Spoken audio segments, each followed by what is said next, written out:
Okay, I think we got to talk about the Packers for a minute. I think we got to talk about Aaron Rodgers. We got to talk about the Minnesota Vikings. We got to talk about what he did this week, Packers and Vikings.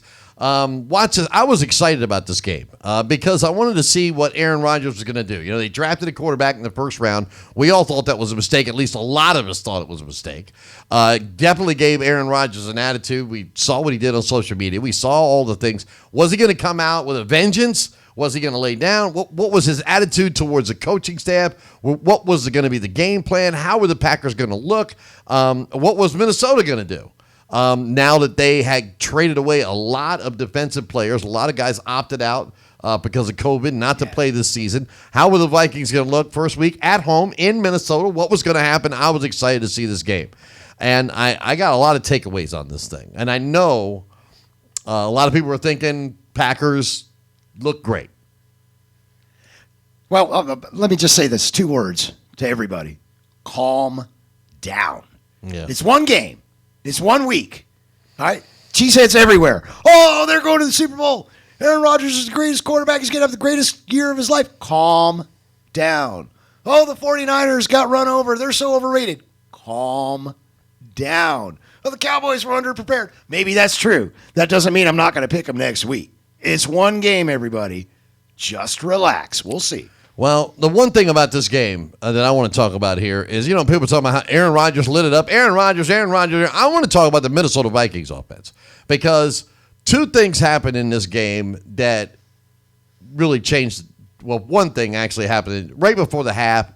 The Packers got a touchdown. I was watching the game, and I was like, if Minnesota lets them score here, you know, there's not much time left in the half. Minnesota scores here. This game is over. Right. And they did score, and I was like, that's it. But what happened, and I did like from Minnesota, is they came back.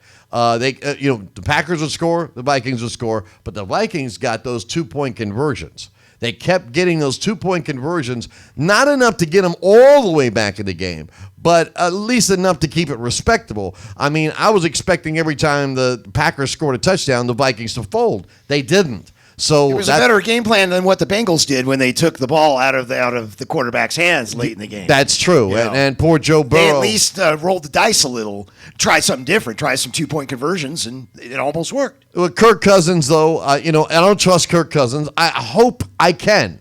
And the reason I always hope for these guys. When you see a guy that's, toddling on, is he going to fail? Is he going to succeed? I want everyone to succeed. People watching this show, I want them all to. I don't hate anybody. I am not a hater. I'm not going to sit here and go, I don't like Tom Brady. He was with I don't like this team. I don't like this team. I am so open to success for everybody. I want people watching the show. I don't care if you're a freaking janitor. I want you to be the best janitor you can be. I guarantee you're wrong. I don't know who it is yet, but I'm going to find someone in the NFL that you're rooting to fail. Okay. Maybe. If they upset Jay Sizzle's trying really hard not to. She's trying to keep her head on instead of exploding. If they do upset me. Don't tell me, though. I want it to be a surprise. It might be like week 5 or 6, but I'll find out who that is. No. I'll expose you. No, you will not expose me because I am not a hater. I mean, there might be, if a guy does something I don't like now, that's different. If a guy comes up like what Antonio Brown did, it kind of turned me off from him. So I'm saying unless you do something like that, I'm not going to be a hater. But getting back to that Packer-Viking thing, if you watch the game, Packer fans, like Jason said, calm down. The Vikings could very easily go into Lambeau Field when y'all might have fans in the stands and beat your tails. When does one team ever sweep the other?